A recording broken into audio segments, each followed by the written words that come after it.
एक बहुत ही भोला भाला सा आलसी लड़का था। वह कोई काम नहीं करना चाहता था, बस खाना खाता, घूमता और सोते रहता था। एक दिन उसे किसी ने बताया कि एक आश्रम है जहाँ पर कुछ नहीं करना पड़ता है और हर दिन 2 समय का खाना और नाश्ता मिलता है, तुम वहाँ जाकर रहो। उस आलसी लड़के ने सोचा कि ये तो बहुत ही बढ़िया है और वह उस आश्रम में जाकर रहने को सोचा।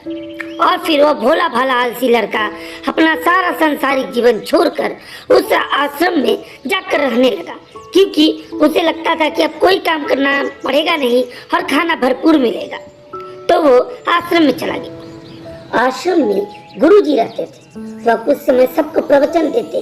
वह आलसी लड़का सुनता था, बाकी समय आराम करता था और फिर भर पेट खाना खाकर सो जाता था। ऐसे ही उस लड़के का दिन गुजरता गया। वो बड़े मजे से अपने दिन काटने लगा। उसे बड़ा मजा आ रहा था। उसे लग रहा था यहाँ तो कुछ करना नहीं है। एक दिन उस आश्रम में कुछ भी नहीं बना। नाश्ते के समय नाश्ता नहीं मिला। उसने सोचा नाश्ता नहीं मिला, कोई बात नहीं, भोजन तो मिलेगा। अब भोजन के समय भी उसे भोजन नहीं मिला। लड़का दौड़ के गुरुजी के पास गया और उसने पूछा कि आज भोजन क्यों नहीं बना है, नाश्ता भी नहीं बना था। गुरुजी ने कहा कि बेटा, आज एकादशी है और जितने भी आश्रम के सदस्य हैं उनका आज उपवास है और तुम्हारा भी आज उपवास है, आज भोजन नहीं बनेगा। वो लड़का आलसी था और उसे भूख भी बहुत लगती थी। उसने गुरुजी से बोला कि मैं उपवास नहीं रखूंगा, मुझे बहुत भूख लगी है, मैं खाना खाऊंगा।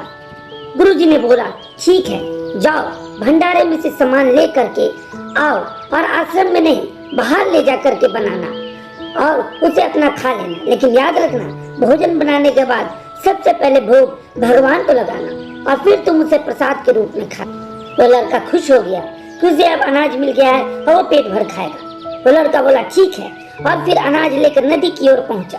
भोजन पकाने लगा, तैयार हुआ। उसके बाद कहने लगा कि भगवान श्री राम आइए, पधारिए, भोग लगाइए। अब जब उसे लगा कि भगवान तो आ नहीं रहे, तो फिर कहने लगा कि मुझे मालूम है आपको तो अच्छा खाने की आदत है और मैं बना नहीं पाया हूँ अच्छा खाना, मुझे अच्छा भोजन बनाने भी नहीं आता, तो आप क्यों आएंगे इससे खाने।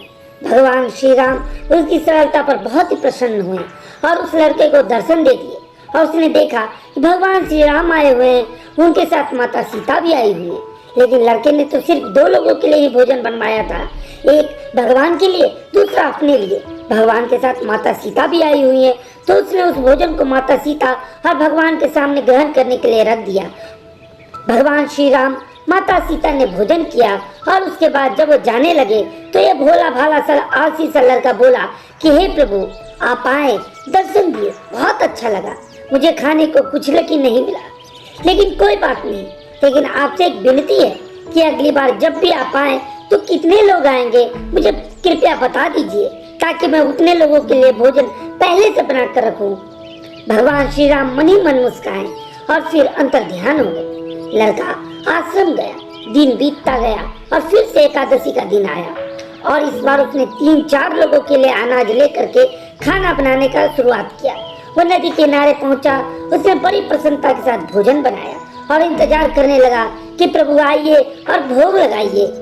वो इंतजार कर रहा था कि भगवान कब आते हैं और भोग लगाते हैं। इस बार लड़का देखता है कि भगवान श्री राम पूरा राम दरबार लेकर आए, जैसे कि माता सीता, भगवान लक्ष्मण, भगवान भरत, हनुमान जी और सभी लोग आए थे। लड़के ने 3-4 लोगों के लिए ही भोजन बनाया था, पर इस बार तो भोजन और भी कम पड़ गया, क्योंकि आप और बहुत सारे लोग आए थे। लड़के ने निराश होकर भोजन को प्रभु के आगे रख दिया।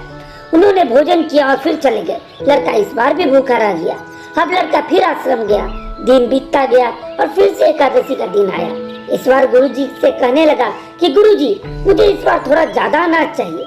गुरुजी सोचने लगे कि इतना सारा अनाज का करता क्या है, कहीं से बेचता तो नहीं। फिर उन्होंने कहा ठीक है, भूख शायद तुम्हें ज्यादा लगती होगी, तो भूख से परेशान भी रहते हो, जाओ अनाज ले लो। लड़के ने कहा कि नहीं गुरुजी, मैं भूख से परेशान नहीं रहता हूँ, प्रभु के साथ बहुत लोग आते हैं, उनको भी तो भोजन कराना पड़ता है।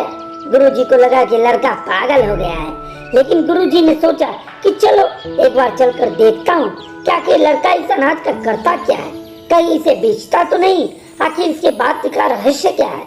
और भोला सा लड़का अनाज लेकर नदी के किनारे पहुंचा और इस बार भोजन बनाने लगा। उसने सोचा कि प्रभु हर बार ज्यादा लोगों को लेकर आ जाते हैं, इस बार जितने भी आएंगे खुद बनाकर भोजन कर लेंगे। और फिर प्रेम से प्रभु को बुलाने लगा कि हे प्रभु आइए और भोजन बनाकर ग्रहण कीजिए।